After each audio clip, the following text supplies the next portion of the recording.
Hello everyone, welcome to our channel Nanak education point. Myself Heena टक्कर।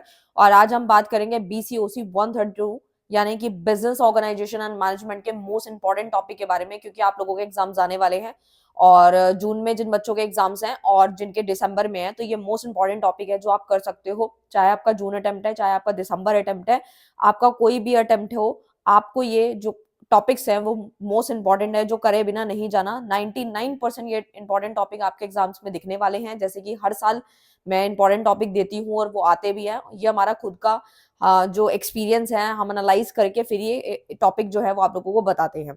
बहुत सारे बच्चे हैं जिन्होंने अभी प्रिपरेशन स्टार्ट नहीं करी है, तो जल्दी मैं टाइम टेबल बनाने वाली हूँ। और जो BCom जी के बच्चे हैं या BCom F के हैं, तो मैं सबके लिए टाइम टेबल बनाने वाली हूँ, जैसे कि मैं हमेशा बनाती हूँ। और इस तरीके से सेट बना दूंगी मैं आप लोगों को, जैसे कि आप जॉब वगैरह करते हैं तो आप आराम से तैयारी कर पाओ और आराम से पास हो जाओ। तो आओ फटाफट स्टार्ट करते हैं। अगर आपको नोट्स या असाइनमेंट से रिलेटेड कोई भी क्वेरी है तो आप दिए गए नंबर पर व्हाट्सएप भी कर सकते हैं 8178359562 पर। ठीक है। सो नोट्स बाय करना चाहते हैं तो आप टाइमली कर लीजिएगा, क्योंकि प्राइसेस अभी बढ़ने वाले हैं। तो अगर आपका कोई प्लान है तो आप जल्दी से जल्दी बाय कर लें, क्योंकि पहले पढ़ लोगे तो ज्यादा बेहतर होगा। बाकी आप खुद बनाना चाहते हैं तो वो भी कर सकते हैं, कोई कंपल्जन नहीं है। चलो स्टार्ट करते हैं। सबसे पहले हम बात करते हैं पहले टॉपिक के बारे में जो मोस्ट इंपॉर्टेंट है, जो कि हर साल हर बार पेपर में पूछा ही जाता है, वो है प्लानिंग। ठीक है। अब ये जो प्लानिंग वाला टॉपिक है, इसे कैसे भी पूछा जा सकता है, बट आपको मेन फोकस जो करना है वो प्लानिंग वाले टॉपिक पे करना है। उस पर कैसे भी रिलेटेड क्वेश्चन पूछा जा सकता है। प्लानिंग की डेफिनेशन भी पूछी जा सकती है, ठीक है, या फिर कोई वैल्यू बेस देके भी पूछा जा सकता है। तो अगर जिन बच्चों ने वन शॉट देख रखी होगी और इंपॉर्टेंट टॉपिक वगैरह जो मैं बता रही हूँ वही कर लिए, तो भी आराम से पास हो जाएंगे। तो प्लानिंग वाला टॉपिक काफी इंपॉर्टेंट है, यहाँ से क्वेश्चन बनने की संभावना थोड़ी ज्यादा रहती है। उसके बाद मैं आप लोगों को बताना चाहती हूँ कुछ डिफरेंसेस भी हैं जो कई बार पूछे जाते हैं। मैं लाइन बाय लाइन आपको एक एक चीज बताती जाऊंगी, वो आपको यहाँ से प्रिपेयर करनी है। ठीक है। तो सबसे पहले हम लोग स्टार्ट करते हैं अपने मेन टॉपिक से। वो कौन से हैं वो एक बार हम देख लेते हैं। तो सबसे पहले अगर हम बात करें तो वो आता है हम लोगों का डिफरेंस। डिफरेंसेस कुछ ज्यादा ही इंपॉर्टेंट है बिजनेस स्टडीज के अंदर। तो वो आपको मैं बताती हूँ कौन कौन से हैं। सबसे पहला है बिजनेस का, नेक्स्ट आता है आपका प्रोफेशन, नेक्स्ट आता है एम्प्लॉयमेंट। ठीक है। तो ये वाला जो डिफरेंस है, क्लास 11th में जिन बच्चों के पास बिजनेस स्टडीज थी उन्होंने ये वाला डिफरेंस पढ़ा होगा। अगर आपको वही वाला याद है तो भी कोई दिक्कत नहीं है, बट जो अगर आपकी बुक में अभी जो नया एड ऑन हुआ है वो भी आप एक बार गो थ्रू करके जा सकते हो। ठीक है। तो ये डिफरेंस आपको बिल्कुल करके जाना है, इसको बिल्कुल छोड़ना नहीं है। अगर क्वेश्चन बिजनेस से आए तो भी आप कर पाओगे, इन दोनों का आया तो भी कर पाओगे, इन तीनों में से कोई एक आया तो भी कर पाओगे। इसीलिए डिफरेंस ना एक्चुअल क्या होता है, बहुत ईजी तरीके से याद हो जाता है, लाइन टू लाइन होता है। नेक्स्ट डिफरेंस आता है आप लोगों का ऑफशोरिंग का एंड आउटसोर्सिंग। ठीक है। तो ये वाला जो टॉपिक है, इसमें से सिर्फ ये भी आ सकता है, डिफरेंस भी आ सकता है। तो आपको मैंने डिफरेंस ही बता दिया ताकि आप लोग इजीली कर पाए। नेक्स्ट जो डिफरेंस बनता है वो बनता है primary market and secondary market. ठीक है। डिफरेंसेस थोड़े से ज्यादा बताऊंगी मैं इसके अंदर, क्योंकि डिफरेंसेस बहुत इजी तरीके से याद हो जाते हैं और क्वेश्चन भी काफी सारे कवर इसमें हो जाते हैं। नेक्स्ट जो आता है, इसमें से अधिकतर क्वेश्चन आता है, कभी कभार डायरेक्ट क्वेश्चन आता है, कभी कभी शॉर्ट नोट आता है, वो है make in India. Make in India versus made in India. ठीक है। ये वाला जो टॉपिक है ये काफी अच्छे से करके जाना है आपको, ये बिल्कुल नहीं छोड़ना। इसमें से काफी बार क्वेश्चन आया है। उसके बाद का जो डिफरेंस बनता है वो बनता है फॉर्मल का, फॉर्मल एंड इनफॉर्मल ऑर्गेनाइजेशन। और जो सिर्फ ऑर्गेनाइजेशन वाला टॉपिक है वो भी आप अच्छे से कर ले, क्योंकि यहाँ से क्वेश्चन कैसे भी बन सकता है। ठीक है। नेक्स्ट आता है आपका कॉमर्स से रिलेटेड क्वेश्चन जरूर बनेगा, चाहे वो आपका ई कॉमर्स है या फिर एम कॉमर्स है। ठीक है। तो ये आपका डिफरेंस इंपॉर्टेंट है। और जो ये मैं ऐसे बॉक्स बना रही हूँ, यानी कि इस टॉपिक पे आपको थोड़ा ज्यादा फोकस करना है, जैसे कॉमर्स, ऑर्गेनाइजेशन।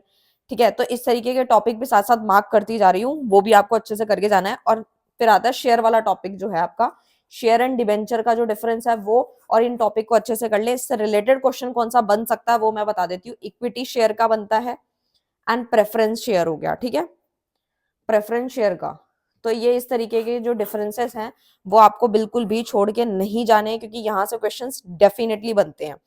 उसके बाद का जो आता है वो आता है आपका economic and non economic activities, ये तो आप क्लास 11 से भी पढ़ते आ रहे होगे, तो ये तो आप बस रिवाइज ही कर लेना, आपको पता भी होगा, आप बना के भी लिख सकते हो। ये डिफरेंस है। उसके बाद का जो लास्ट डिफरेंस मैं बताने जा रही हूँ वो है आपका क्रिएटिविटी का। Creativity, invention, invention and innovation, यहां से पक्का एक क्वेश्चन बनेगा, चाहे तो डिफरेंस का बने, चाहे वो अलग अलग टॉपिक करके शॉर्ट नोट में पूछे, तो कैसे भी करके पूछ सकता है, तो आपको अच्छे से करके जाना है, ठीक है। तो ये तो सो डिफरेंसेस जो थे वो मैंने सारे बता दिए, और मोस्ट इंपॉर्टेंट है, जो बच्चे सिर्फ पास होना चाहते हैं तो वो क्वेश्चन करके जाएंगे, और जो बच्चे बहुत अच्छे मार्क्स लाना चाहते हैं आप उनके लिए भी और क्वेश्चंस मैं बताने वाली हूँ, मतलब और टॉपिक्स बताने वाली हूँ, तो आप वो नोट कर लेना। तो सबसे पहले तो आता है आपका स्टार्टअप। स्टार्टअप से रिलेटेड कैसे भी क्वेश्चन बन सकता है। स्टार्टअप जो है इनक्यूबेटर वाला जो क्वेश्चन है ये आपको अच्छे से कर लेना है। नेक्स्ट जो आता है वो आता है आपके डिपार्टमेंट से रिलेटेड जो है क्वेश्चन बन सकता है, बेसिस ऑफ डिपार्टमेंटलाइजेशन हो गया, इससे रिलेटेड क्वेश्चन बनेगा आपका, ठीक है। तो ये आपको थोड़ा सा ध्यान में रखना है, डिपार्टमेंट से क्वेश्चन बनेगा। उसके बाद जो आता है आपका एम्प्लॉयर एंड एम्प्लॉय का रिलेशन जो आता है, इससे रिलेटेड आपके क्वेश्चंस बनते हैं, तो इसको आप जो एक बार रीड करके जा सकते हो, ठीक है। अगर ज्यादा नहीं पढ़ना तो सिर्फ रीड कर लेना। उसके बाद आपका डेवलपमेंट से क्वेश्चन बनेगा, जैसे स्किल डेवलपमेंट हो गया या कोई वैल्यू बेस बना के पूछ लिया, तो इस तरीके से क्वेश्चन आपका यहाँ से बनेगा। और इंटरप्राइज से क्वेश्चन बन सकता है, इंटरप्राइज में जैसे कि पब्लिक प्राइवेट इस तरीके के कंपनीज वगैरह से आपसे क्वेश्चन पूछा जा सकता है। उसके बाद जो मेन आपका बनता है क्वेश्चन वो आपके बनते हैं शॉर्ट नोट के, जो बच्चे चाहते हैं कि वो 95 से भी ऊपर स्कोर करना चाहते हैं तो उनको शॉर्ट नोट पे थोड़ा ध्यान देना होगा, और जो सिर्फ पास होना चाहते हैं वो जो मैं आप टॉपिक बताने वाली वो स्किप भी कर सकते हो, ठीक है। जैसे कि शॉर्ट नोट में क्या क्या, वैसे तो शॉर्ट नोट के अंदर मैं हमेशा कहती हूँ कि शॉर्ट नोट जो होता है उसमें कुछ भी पूछा जा सकता है, बहुत सारे पार्ट्स होते हैं, ठीक है। ए बी सी डी करके किसी में 2 पूछ सकता है, कभी 4 भी पूछ लेता है, कभी कभी रिपीट होता है, कभी कभी बिल्कुल नए होते हैं। तो ये सिर्फ वही बच्चा अटेम्प्ट कर सकता है जिसने पूरा का पूरा वन शॉट देखा होगा और सारे नोट्स पढ़े हुए होंगे और इंपॉर्टेंट टॉपिक करे होंगे, तो वही बच्चा शॉर्ट नोट कर पाएगा। बट मैं थोड़ा सा आइडिया दे देती हूँ कि कौन कौन से शॉर्ट नोट बनते हैं। जैसे कि आपका ऑब्जेक्टिव पूछ लिया, ठीक है, ऑब्जेक्टिव ऑफ एफएम पूछ लिया, लीज फाइनेंसिंग के बारे में पूछ लिया, लीज के बारे में पूछ लिया, बिजनेस एथिक्स के बारे में पूछ लिया, ठीक है। तो ये वाले जो टॉपिक्स है ना जो मैं आपको बता रही हूँ, जैसे ट्रेड से रिलेटेड क्वेश्चन पूछ लिया, ऑर्गेनाइजेशन से रिलेटेड क्वेश्चन पुट अप कर लिया, तो ये वाले जो चीजें हैं। उसके बाद जैसे आपका ओपीसी 1% कंपनी, कंपनी से रिलेटेड तो आपको सारे ही टॉपिक पढ़ के जाने हैं, टाइप ऑफ कंपनीज वगैरह, तो उसमें ओपीसी ऑटोमेटिक कवर हो जाएगा, ठीक है।